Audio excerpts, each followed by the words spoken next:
Hi you guys, it's Chelsea and today I have another campground review for you guys. This is going to be the Salt Creek Campground on the Olympic Peninsula in Washington. It is right on the border of Canada in the United States. So location, this is on the Olympic Peninsula in Washington, right outside of Olympic National Park. So that means that you are fairly close to Olympic National Park, but the only thing is if you have a camper, it might be a little bit more difficult to get to.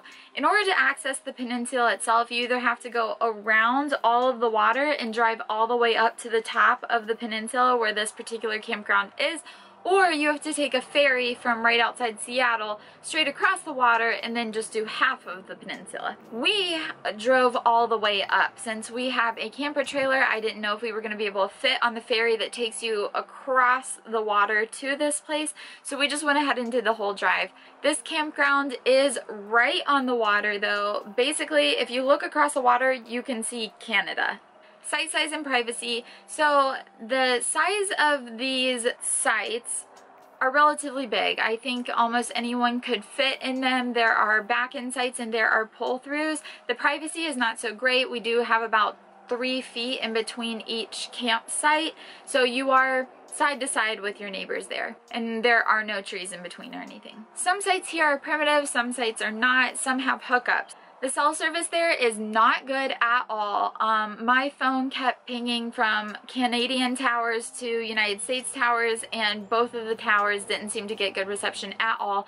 I have Verizon and I was getting the 1X sign, so literally sometimes my text wouldn't even go through. Brooke has T-Mobile and she also did not have any service whatsoever, so if cell phone service is important to you, this is not the campsite for you. Facilities. This place did have bathrooms and showers. The showers are coin operated, but they are a lot cheaper than any other coin operated shower I've ever seen.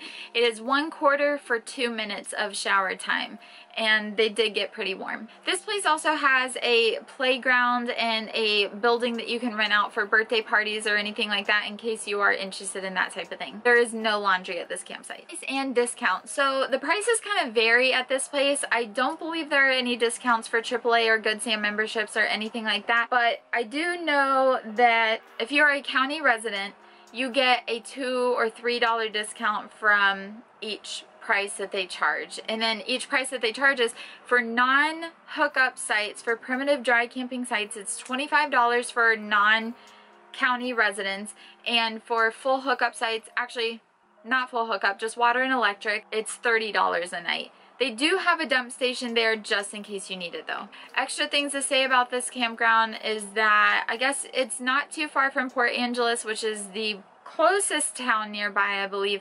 It is a little bit out of the way from everything, and the roads to get there can be pretty windy.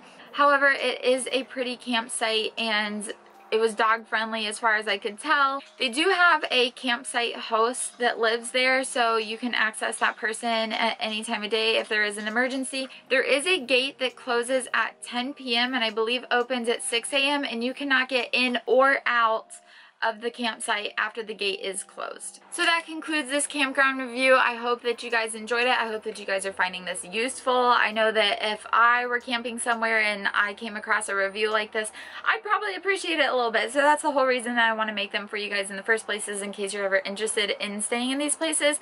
Please subscribe to my channel if you haven't already. I do campground reviews, nomad tips, and vlogs for everywhere that I travel. It means a lot to me. I know it takes like 2 seconds of your time, but that 2 seconds of your time really means a lot. Thank you guys for sticking around, and I will see you guys in the next one.